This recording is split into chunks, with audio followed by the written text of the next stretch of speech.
warahmatullahi wabarakatuh. Innal hamdalillah nahmaduhu wa nasta'inuhu wa nastaghfiruh wa na'udzu billahi min shururi anfusina wa min sayyiati a'malina. May yahdihillahu fala mudilla lahu wa may yudlil fala hadiya lahu. Asyhadu an la ilaha illallah wahdahu la syarika lahu wa asyhadu anna Muhammadan abduhu wa rasuluhu alladzi la nabiyya ba'd. Amma ba'd, fa inna asdaqal hadithi kalamullahi azza wa jalla wa khairal hadi hadi Muhammadin sallallahu alaihi wasallam wa syarrul umuri muhdatsatuha wa kullu muhdatsatin bid'ah wa kullu bid'atin dhalalah wa kullu dhalalatin finnar. Jemaah salat maghrib yang dimuliakan oleh Allah Subhanahu wa ta'ala, pada kesempatan malam hari ini untuk kesekian kalinya kita kembali mengungkapkan rasa syukur kita kepada Allah Subhanahu wa ta'ala yang hingga saat ini, hingga detik ini masih menghidupkan kita semua dalam keadaan muslim, dalam keadaan mukmin, beriman kepada Allah Subhanahu wa ta'ala. Mudah-mudahan di ujung kehidupan kita nanti kita semua tetap berada dalam keadaan muslim, dalam keadaan mukmin, beriman sepenuh-penuhnya kepada Allah Subhanahu wa ta'ala. Tentu saja nikmat lain yang patut untuk selalu kita syukuri kepada Allah Subhanahu wa ta'ala adalah nikmat ketika Allah Subhanahu wa ta'ala memberikan kita kesempatan untuk melewati satu bagian kehidupan kita dalam ibadah kepada Allah Subhanahu wa ta'ala. Kita menyadari betul bahwa dengan segala kekurangan yang kita miliki, dengan hawa nafsu yang seringkali mengalahkan diri kita, kita menyadari bahwa sampai saat ini kita belum bisa sepenuhnya untuk memenuhi kehidupan kita yang 24 jam itu dalam beribadah kepada Allah Subhanahu wa ta'ala. Karena itu momen di mana Allah Subhanahu wa ta'ala memberikan kita kesempatan untuk beribadah menjadi satu momen yang sangat berharga dalam kehidupan kita, menjadi satu momen yang sangat bernilai dalam kehidupan kita, dan kita tidak tahu apakah momen-momen seperti itu akan bisa berulang kembali dalam kehidupan kita. Termasuk momen seperti ini di mana Allah Subhanahu wa ta'ala memberikan kita kesempatan untuk hadir dan duduk di majelis ilmu. Ini juga adalah momen yang sangat berharga, karena kita tidak tahu apakah setelah ini masih ada momen majelis seperti ini yang bisa kita hadiri. Nah, itu juga harus kita syukuri kepada Allah Subhanahu wa ta'ala. Dan sebenarnya bersyukur kepada Allah Subhanahu wa ta'ala itu sama sekali tidak bertujuan untuk membalas apa yang diberikan oleh Allah kepada kita. Bukan itu tujuan utamanya sebenarnya kita bersyukur kepada Allah. Ketika kita bersyukur kepada Allah Subhanahu wa ta'ala atas nikmat yang diberikan kepada kita, sebenarnya kita sedang berbuat baik untuk diri kita sendiri. Maka Rasulullah sallallahu alaihi wasallam mengatakan di dalam salah satu hadisnya yang sangat kita kenal, bahwa ajaban li amril mu'min, sungguh menakjubkan urusan kehidupan orang beriman itu.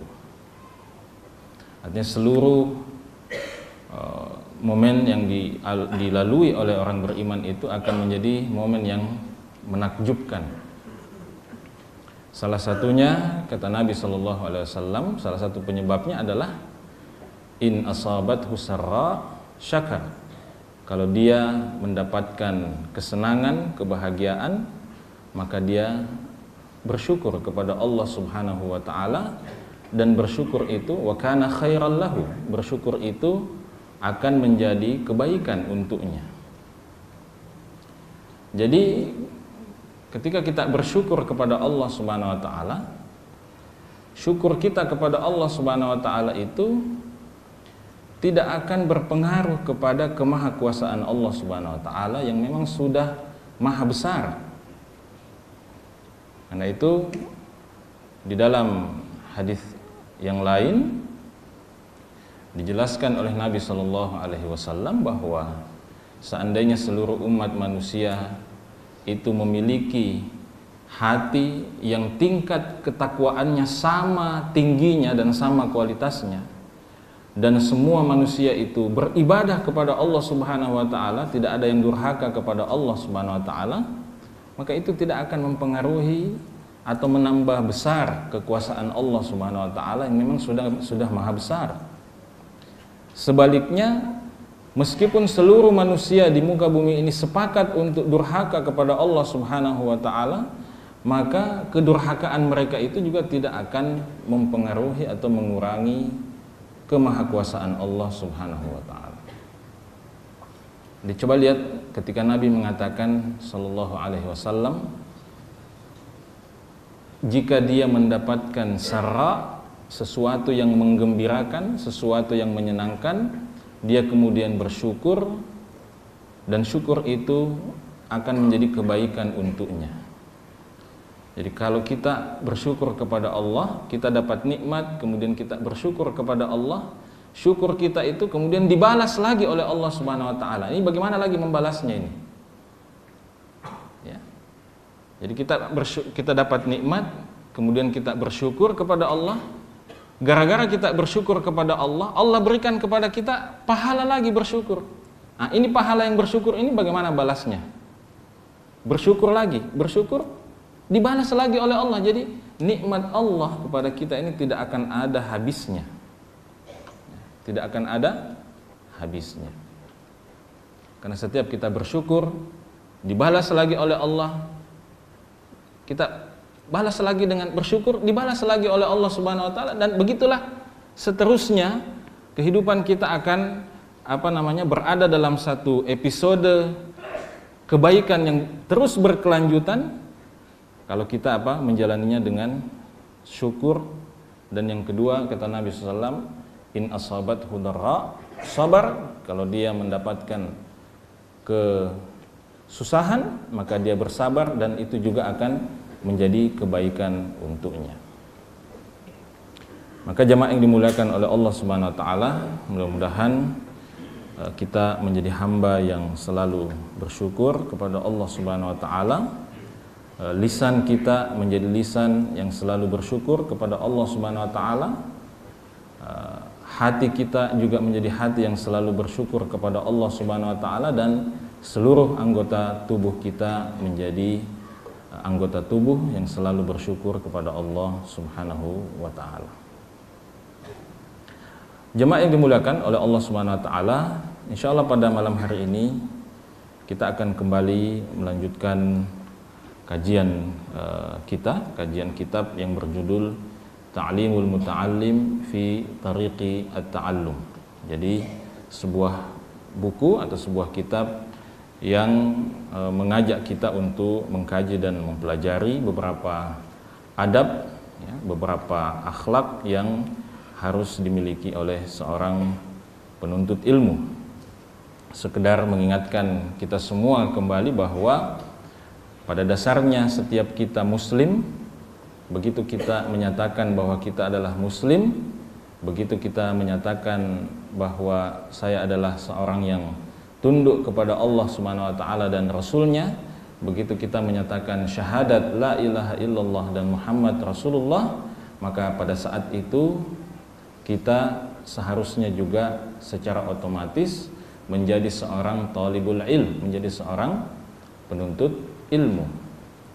Penuntut ilmu syar'i, ya, orang yang selalu ingin tahu, orang yang selalu ingin belajar, mempelajari ayat-ayat Allah Subhanahu wa taala, apa yang diinginkan oleh Allah Subhanahu wa taala dari kita, manusia ini yang ditakdirkan hidup di atas muka bumi ini.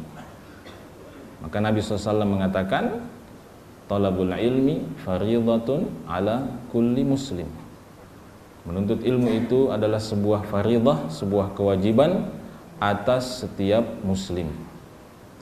Maka hadis ini meliputi dan mencakupi siapa saja yang menyandang label sebagai muslim. Tidak ada pengecualian. Tidak ada pengecualian dari hadis ini.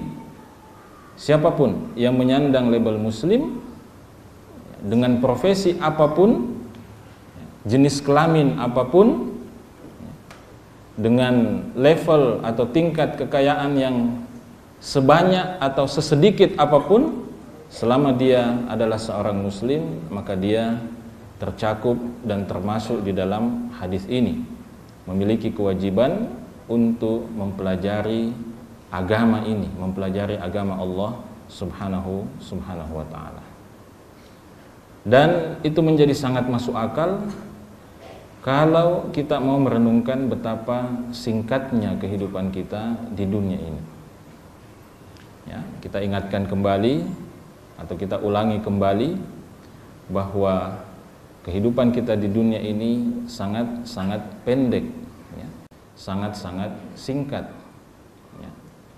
Dan karena waktunya sangat singkat, setiap kita dituntut dan diharuskan untuk segera mempelajari cara yang paling efektif untuk mendapatkan kebahagiaan di akhirat dalam waktu yang singkat itu. Usia kita tidak sama dengan usia Nabi Nuh alaihissalam yang berdakwah selama 950 tahun. Usia kita paling berkisar 60 sampai 70 tahun, sedikit yang lebih dari itu. Apalagi konon katanya usia manusia modern sekarang ini karena faktor makanan, faktor polusi, faktor stres, ya, yang lebih banyak daripada nenek-nenek kita dahulu. Ya, sekarang ini ya bisa dikatakan tingkat stres yang dialami oleh manusia modern itu jauh lebih tinggi daripada tingkat stres yang dialami oleh nenek-nenek kita yang hidup mungkin 50, 60, bahkan 100 tahun yang lalu. Ya, sekarang manusia modern begitu bangun tidur, menyalakan gadgetnya, ya, dia langsung dibebani dengan urusan satu dunia. Ya, berita dari sini, krisis ini, krisis, pokoknya semua berita kriminal apa semua. Kalau dulu nenek-nenek kita, ya, pembunuhan, ya, misalnya nenek kita tinggal di kota Makassar ini, ya, pembunuhan yang terjadi di kabupaten lain misalnya atau di provinsi lain, itu mungkin nanti sebulan, 2 bulan, 3 bulan kemudian baru mereka mengetahui beritanya. Tetapi kita sekarang dalam hitungan detik, ya, jangankan di provinsi lain, di negara lain pun pada detik itu atau dalam beberapa menit kita segera mengetahuinya. Ya, mungkin kelihatannya kita menganggap itu satu kelebihan dibanding nenek-nenek kita dahulu. Ya, kita lebih cepat mengakses berita. Tetapi jangan lupa pada saat yang sama sebenarnya itu juga menjadi masalah. Karena apa? Kita sudah membebani kepala kita, pikiran kita dengan apa? Dengan semua masalah yang terjadi di seluruh dunia ini. Semua masalah yang terjadi di seluruh dunia ini, mau tidak mau kita juga pikirkan. Ya. Apalagi ya, kalau ada di antara kita yang punya bakat, punya kecenderungan menjadi komentator. Ya. Kalau tidak bisa menjadi komentator di televisi, komentator di Facebook, komentator di Twitter, semua peristiwa mau dikomentari. Ya. Jadi saya kira ini juga menjadi salah satu faktor yang menyebabkan tingkat stres manusia modern itu cukup atau sangat tinggi, lebih tinggi daripada tingkat stres nenek-nenek kita dahulu atau orang-orang tua kita dahulu. Jadi semua faktor ini ya, konon katanya menjadi salah satu penyebab usia manusia modern itu lebih berkurang lagi. Ya. Jadi artinya mungkin sekarang kita akan lebih sering mendengarkan orang ya, di usia atau dengan usia di bawah usia 50 tahun itu sudah innalillahi wa inna ilaihi raji'un, sudah meninggal dunia. Nah, ala kulli hal ya, terlepas dari itu semua ya, pasti kematian itu tergantung pada takdir Allah Subhanahu wa taala. Ya. Tetapi poin pentingnya jamaah sekalian yang dimuliakan oleh Allah Subhanahu wa taala, bahwa kita diberikan kesempatan hidup yang singkat, sehingga dalam waktu yang sesingkat-singkatnya ini kita harus dengan cepat bisa belajar mengetahui cara-cara ya, yang paling efektif untuk menyelamatkan kita, untuk membahagiakan kita di kehidupan yang sesungguhnya, di kehidupan sejati kita, yaitu kehidupan akhirat. Dan tidak ada jalan untuk itu selain menuntut ilmu. Ya. Tidak ada jalan untuk tahu caranya itu selain menuntut ilmu. Dan itulah yang menyebabkan mengapa kemudian para ulama menjadi manusia terbaik setelah para nabi dan rasul, karena mereka tahu ya, mereka tahu jalannya untuk bahagia di akhirat ya. Mereka tahu caranya bagaimana melakukan satu amal kebaikan secara efektif dan efisien, sedikit tapi mempunyai daya guna yang sangat luar biasa. Dalam usia yang sangat dengan usia yang sangat singkat, mereka bisa mendapatkan balasan dari Allah Subhanahu wa taala yang berlipat ganda. Itu semua tidak bisa diketahui kecuali dengan menuntut ilmu syar'i, dengan menuntut ilmu, dengan belajar, dengan thalabul ilm. Itulah sebabnya mengapa Nabi kita Muhammad sallallahu alaihi wasallam mengatakan thalabul ilmi fardhatun ala kulli muslim. Jadi sebenarnya jamaah yang dimuliakan oleh Allah Subhanahu wa taala, kalau kita mau merenungkan secara jujur antara kesempatan hidup kita yang sangat singkat di dunia ini dengan apa yang harus kita pelajari, saya biasa mengatakan jangan bangga dulu kalau baru bisa hadir pengajian sekali sepekan. Artinya jangan kita merasa bahwa kita sudah melakukan proses menuntut ilmu yang sangat luar biasa ya, kalau hanya baru bisa hadir pengajian sekali sepekan. Itu pun pengajiannya hanya berdurasi 50 sampai 60 menit. Saya tidak bermaksud meremehkan, artinya itu tentu satu hal yang bagus, ya, satu kemajuan kalau sebelumnya kita tidak pernah ikut pengajian sekalipun, tetapi itu belum cukup karena kita berkejaran dengan waktu ya. Kita berkejaran dengan waktu keberadaan kita di dunia ini, kita berkejaran dengan ajal yang kita sendiri tidak pernah tahu kapan ajal itu datang. Nah, jangan sampai kemudian ajal itu datang, kehidupan kita berakhir di dunia ini, episode kita berakhir di dunia ini, sementara masih terlalu banyak hal yang seharusnya kita ketahui. Banyak mungkin saudara-saudara kita yang meskipun hidup sebagai seorang muslim, tetapi dia keburu meninggal dunia sebelum dia mengetahui apa sebenarnya makna la ilaha illallah itu. Apa sebenarnya konsekuensi ketika saya mengucapkan asyhadu an la ilaha illallah wa asyhadu anna muhammadar rasulullah. Banyak begitu. Mudah-mudahan Allah Subhanahu wa taala mengampuni mereka. Ya. Tetapi kita yang masih hidup ini jangan sampai terjatuh pada lubang kesalahan yang sama. Maka kita berkejaran dengan waktu. Karena itu tidak cukup sekali sepekan. Alhamdulillah kalau bisa sekali sepekan, tetapi tidak cukup itu. Maka kita segera menata kembali waktu kita ini. Karena kita tidak tahu ya kapan kita akan berakhir dari kehidupan dunia ini. Maka jamaah yang dimuliakan oleh Allah Subhanahu wa taala, kalau kita ditanya apa profesi kita? Apa profesi kita sebenarnya di dunia ini atau apa pekerjaan kita? Maka kita bisa menjawab, pekerjaan saya adalah talibul ilm.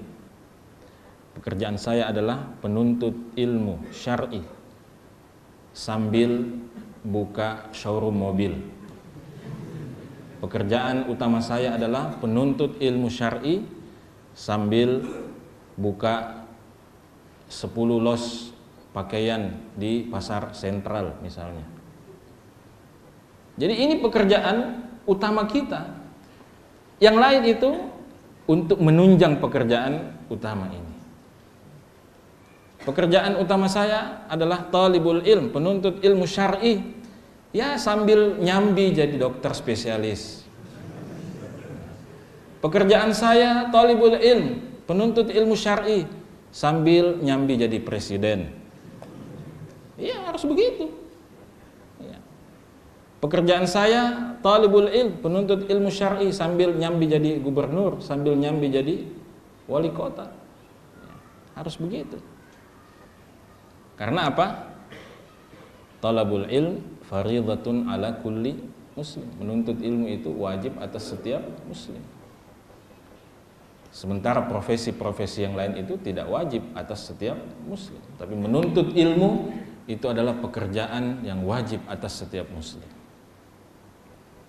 Dan menuntut ilmu itu, menuntut ilmu syar'i, mempelajari agama Allah Subhanahu wa taala itu tidak pernah dan tidak boleh berhenti pada satu level jenjang pendidikan tertentu. Ya, kalau sudah selesai S1, S2, sudah dapat gelar doktor di bidang ilmu syar'i, ya, ilmu agama, itu bukan berarti bahwa oke, sudah selesai, tidak. Maka saya pernah mengikuti ujian promosi doktor ketika masih di Madinah.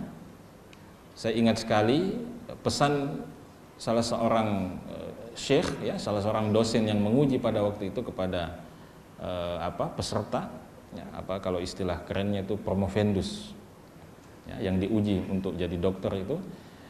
Saya ingat sekali pesan penguji itu, beliau mengatakan kepada sang mahasiswa bahwa dengan selesainya, dengan berhasilnya Anda mendapatkan gelar doktor di bidang ilmu syar'i ini, maka itu bukan berarti Anda berhenti, Anda sudah selesai menuntut ilmu syar'i. Tidak. Justru dengan gelar doktor yang Anda peroleh ini, itu semakin mempertegas bahwa kewajiban Anda untuk terus melanjutkan jalan ini itu semakin besar.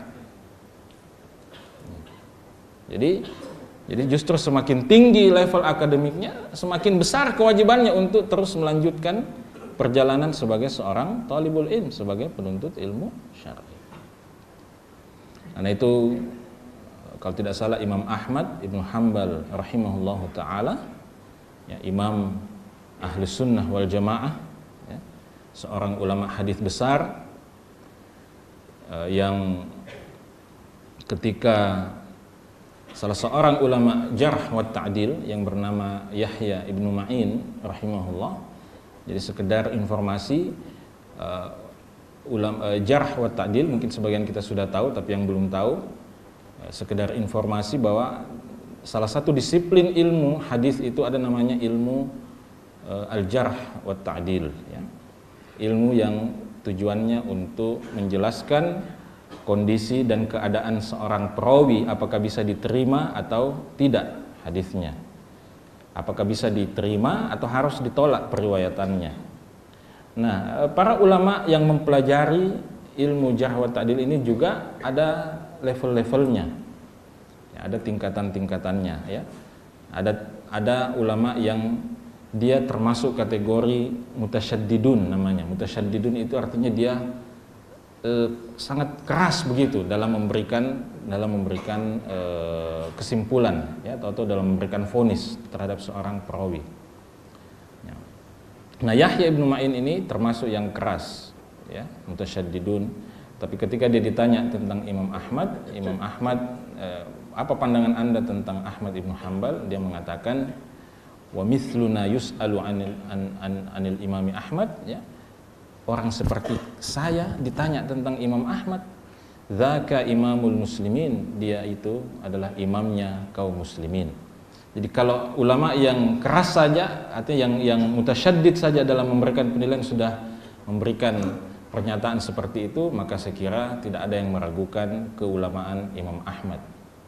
Nah, Imam Ahmad inilah yang mungkin kalau masih ingat pernah kita sampaikan juga, Imam Ahmad inilah yang pernah ditanya, wahai Imam, apakah kalau seseorang itu menghafalkan 10.000 hadis dia sudah bisa dianggap sebagai seorang ahli hadis? Beliau mengatakan belum. Kalau dia menghafal 20.000 hadis, apakah sudah bisa dianggap sebagai ulama hadis? Dia mengatakan belum. Baik, kalau dia menghafalkan 30.000 hadis, apakah dia sudah bisa dianggap sebagai seorang ahli hadis? Imam Ahmad mengatakan, kalau begitu dia baru tahu sedikit tentang hadis. Ya. Nah, Imam Ahmad ibnu Hanbal rahimahullah ini dengan kapasitas keilmuannya yang sudah diakui, ya, oleh ulama-ulama sezamannya dan ulama-ulama yang datang kemudian, ya, di akhir, ya, artinya dengan kapasitas seperti itu pun beliau masih selalu terlihat berlari-lari bersama dengan dengan remaja-remaja untuk hadir di majelis ilmu. Ya, beliau biasa terlihat berlari atau berjalan sambil menjepit alat tulisnya dengan sendalnya di sini. Lalu kemudian ditanya, wahai Imam, Anda ini sudah imam, kok masih berlari-lari ikut hadir di majelis-majelis ilmu bersama dengan anak-anak ini? Beliau mengatakan apa? Beliau mengatakan, ma'al mahbarati ilal maqbarah. Saya akan terus membawa alat tulis ini sampai saya masuk ke liang lahat. Untuk menunjukkan bahwa apa? Proses belajar Islam, proses menuntut ilmu syar'i ini adalah sebuah proses seumur hidup. Sebuah proses yang tidak akan pernah berhenti, ya, sampai kita dipanggil oleh Allah Subhanahu wa ta'ala. Karena itu ada seorang ulama hadis yang bahkan di akhir hayatnya ketika dia sedang menghadapi sakaratul maut, dia masih sempat-sempatnya murajaah, masih sempat-sempatnya mengulangi hafalan hadisnya, ya, dengan salah seorang muridnya atau dengan salah seorang sahabatnya. Dan qaddarallah, Allah takdirkan hadis yang terakhir kali dia murajaah itu adalah hadis Nabi SAW yang mengatakan, man kana akhiru kalamihi la ilaha illallah dakhalal jannah. Siapa yang kalimat terakhirnya adalah la ilaha illallah, maka dia akan masuk ke dalam surga. Nah, karena itu jemaah yang dimuliakan oleh Allah Subhanahu wa taala, sekali lagi kita menguatkan kembali azam dan tekad kita untuk menjalani kehidupan sebagai seorang talibul ilm. Kehidupan utama kita, pekerjaan utama kita, profesi utama kita adalah seorang talibul ilm yang bekerja sambilan menjadi profesi-profesi yang tadi kita sebutkan, talibul ilm, ya, pekerjaan sambilannya jadi dokter spesialis, pekerjaan sambilannya direktur utama di sebuah perusahaan, pekerjaan utamanya seorang konglomerat, tapi pekerjaan sambilannya seorang pebisnis dan lain, tapi pekerjaan utamanya adalah seorang talibul ilm. Nah, tetapi dalam menjalani proses talabul ilm atau menuntut ilmu syar'i itu ada adab-adab, ya, ada etika-etika, ada aturan-aturan yang harus kita perhatikan, dan itulah mengapa kemudian kita mengkaji kitab ini, Ta'limul Muta'allim, karena kitab ini adalah salah satu kitab yang menguraikan beberapa adab yang harus dimiliki oleh seorang penuntut ilmu. Baik, adab yang pertama yang disebutkan di dalam buku ini, penulis buku ini Al-Imam Az-Zarnuji rahimahullahu ta'ala mengatakan, faslun fin niyati fi halit ta'allum. Jadi pasal yang kedua, kita sudah bahas pasal yang pertama pada beberapa pertemuan yang lalu. Nah, pasal yang kedua, beliau menjelaskan apa poin pertama yang menjadi kewajiban seorang penuntut ilmu. Kewajiban pertama seorang penuntut ilmu itu adalah fin niyah, berkaitan dengan persoalan niatnya, ya. Jadi seorang penuntut ilmu syar'i sejak awal menapaki jalan ilmu ini sudah harus berusaha keras, sudah harus belajar keras untuk meluruskan niatnya dalam menuntut ilmu syar'i. Beliau mengatakan, "Tsumma la budda lahu minan niyati fi ta'allumil ilm." Kemudian seorang penuntut ilmu itu harus mempunyai niat yang lurus ketika menuntut ilmu, ketika mempelajari ilmu itu. Idzin niyatu hiyal aslu fi jami'il af'al. Karena niat itu menjadi pondasi dan landasan dasar terhadap semua amalan, semua perbuatan yang kita lakukan. Jadi itulah sebabnya mengapa kalau kita belajar fikih, ya, belajar sholat, belajar ibadah apapun, itu selalu ditekankan bahwa sebelum melakukan semua, ya, kegiatan ibadah itu selalu ditekankan titik awalnya adalah harus niatnya ikhlas karena Allah Subhanahu wa ta'ala. Karena itu para ulama mengatakan ada dua syarat diterimanya amal. Yang pertama adalah ikhlasun niyah lillahi azza wa jal, mengikhlaskan niat, ya, sepenuhnya karena Allah Subhanahu wa ta'ala. Dan yang kedua adalah mutaba'atu ar-rasuli sallallahu alaihi wasallam, harus mengikuti contoh yang diajarkan oleh Rasulullah sallallahu alaihi wasallam. Karena nanti pertanyaan untuk amal kita itu ada dua. Pertama, untuk apa kita kerjakan? Jawabannya, ya, untuk menjawab pertanyaan pertama ini, untuk apa kita kerjakan amal kita ini, atau kepada siapa kita persembahkan amal ibadah kita ini, nah, itu dijawab dengan mengikhlaskan niat kepada Allah Subhanahu wa ta'ala. Nah, pertanyaan yang kedua adalah bagaimana kita mengerjakan amal ibadah itu? Jawabannya adalah dengan mengikuti sunnah Nabi Sallallahu Alaihi Wasallam.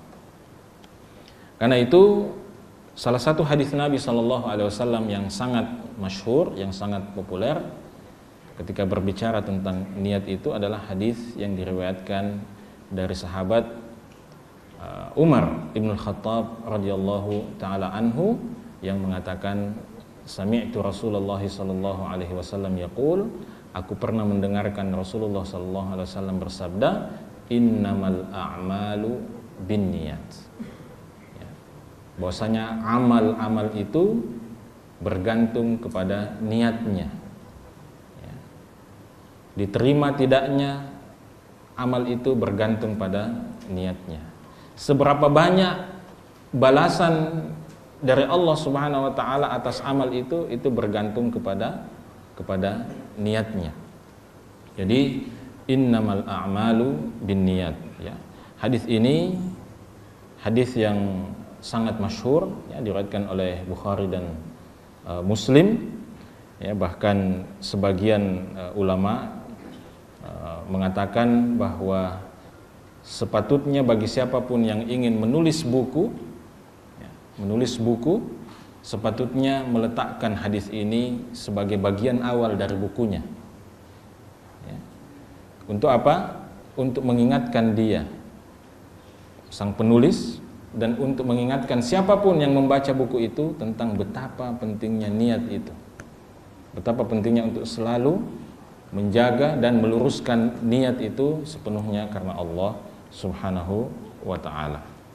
Karena itu kalau kita baca kitab Sahih Bukhari, ini menjadi hadis pertama yang dituliskan oleh Imam Bukhari rahimahullah ta'ala. Kemudian beliau mengatakan, menjelaskan tentang betapa pentingnya niat ini, beliau mengatakan, kam min amalin yutasawwaru bi surati a'malid dunya wa yasiru bi husnin niyati min a'malil akhirah. Berapa banyak katanya amalan itu yang secara lahiriah penampilannya seperti pekerjaan-pekerjaan dunia biasa saja, tetapi dia kemudian berubah nilainya di sisi Allah Subhanahu wa ta'ala menjadi amalan akhirat gara-gara apa? Bihusnin niyah, gara-gara niatnya. Karena niatnya. Sebaliknya, wa kam min amalin yutasawwaru bi surati a'malil akhirah, berapa banyak amalan itu yang kelihatannya dia seperti gambaran atau seperti perwujudan amalan-amalan akhirat, tetapi apa yang terjadi?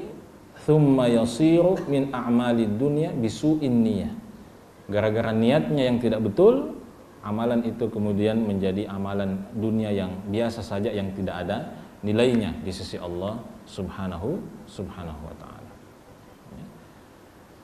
Jadi sebagai contoh misalnya, kalau kita di jalan kemudian ada paku kecil atau beling atau duri yang tajam,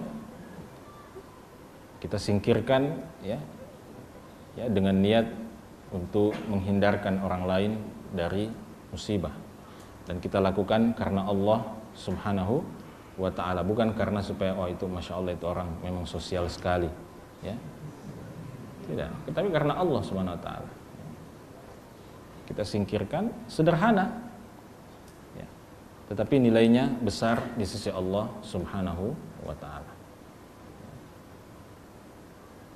Banyak amalan-amalan seperti itu yang secara lahiriah mungkin tidak dianggap oleh banyak orang, tetapi dia karena keikhlasan niat, kelurusan niat pelakunya, amalan itu kemudian menjadi amalan yang sangat besar nilainya di sisi Allah Subhanahu wa ta'ala.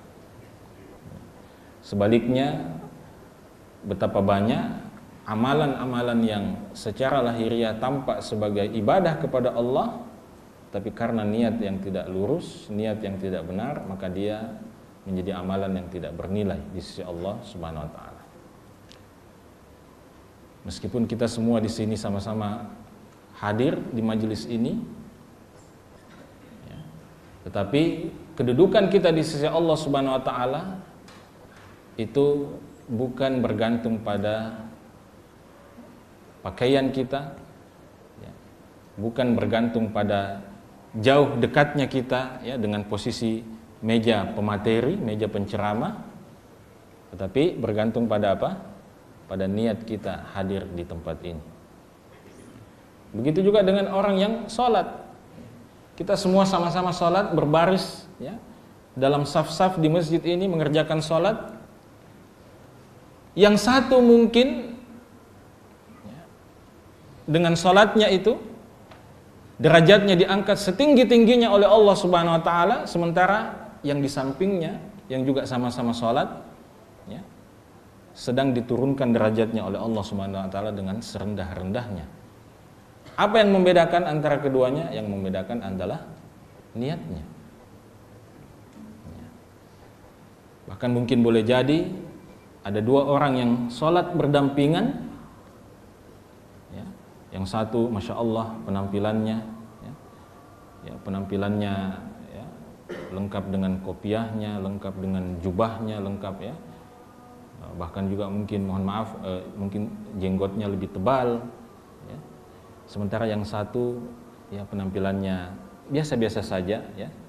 Tetapi boleh jadi yang satu yang biasa-biasa saja ini lebih diangkat derajatnya oleh Allah Subhanahu wa taala karena apa? Karena niatnya. Sementara yang satu meskipun penampilannya sudah penampilan ustadz, penampilannya penampilan syekh, tetapi penampilan itu boleh jadi menyebabkan dia diturunkan derajatnya serendah-rendahnya oleh Allah Subhanahu wa taala. Karena itu niat ini kelihatannya sederhana, ya, tetapi dia adalah penentu amal-amal kita di hadapan Allah Subhanahu wa taala. Karena itu Sufyan Ats-Tsauri atau Sufyan Ibnu Uyainah rahimahullahu taala pernah mengatakan, ma'alajtu syai'an asyadda alayya min niyati. Di dunia ini tidak ada satu hal yang paling sulit untuk saya perbaiki, yang paling sulit untuk saya perbaharui selain daripada niatku. Jadi niat ini kelihatannya sederhana, tetapi membutuhkan jihad yang luar biasa untuk meluruskan niat ini. Dan meluruskan niat ini bukan pekerjaan yang simsalabim, bukan pekerjaan yang dengan mudah kita lakukan. Begitu kita tahu fadilahnya, begitu kita tahu keutamaannya, begitu kita tahu urgensinya, kemudian jangan dibayangkan bahwa kita dengan mudah bisa melakukannya. Tidak. Ini membutuhkan apa? Mujahadah. Membutuhkan proses, ya, yang mungkin berbeda-beda pada setiap orang. Tetapi bagi yang sudah berhasil meluruskan niatnya, jangan berpikir bahwa kalau saya sudah berhasil meluruskan niat saya kali ini, maka niat itu akan lurus untuk seterusnya. Tidak.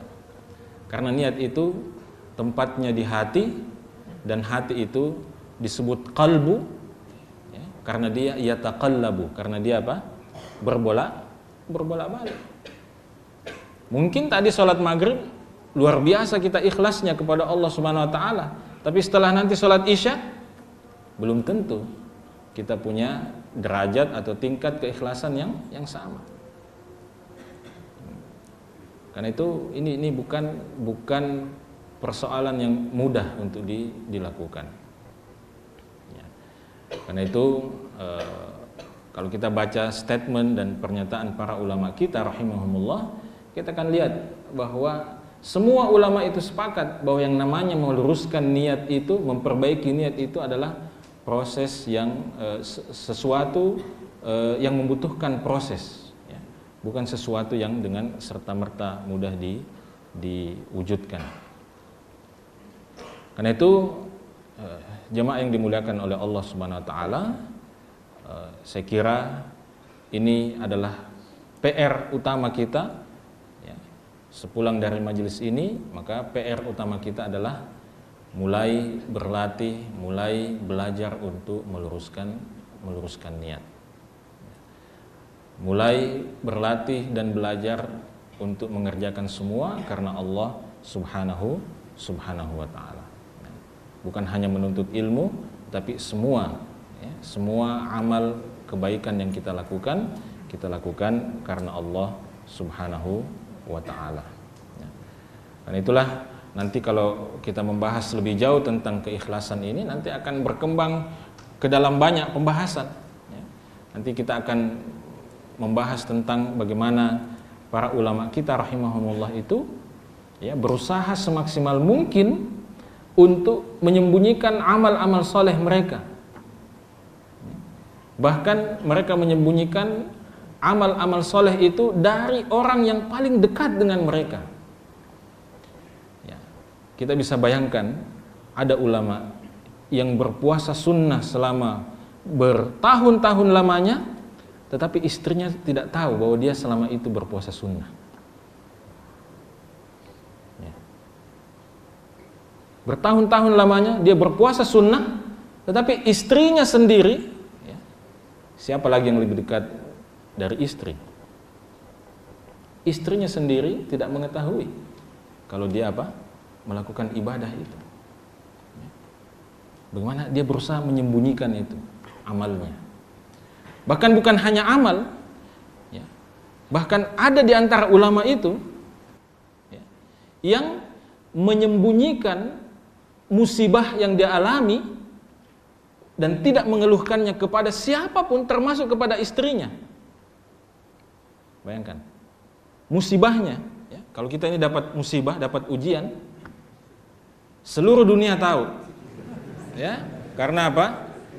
Melapor ke Facebook, ya, mati lampu, tulis di Facebook mati lampu. Kapan menyala lampunya? Ya. Apalagi ban motor meletus, tulis di Facebook. Semua ditulis di Facebook. Seluruh dunia tahu. Nah, ulama, ya, di antara ulama kita itu bahkan, ya, karena dia tahu kalau dia bersabar dengan musibah itu, dan kalau dia mengeluhkan musibah itu hanya kepada Allah, maka nilainya akan jauh lebih besar, ya, kemuliaannya lebih tinggi di sisi Allah Subhanahu wa taala, maka dia sembunyikan.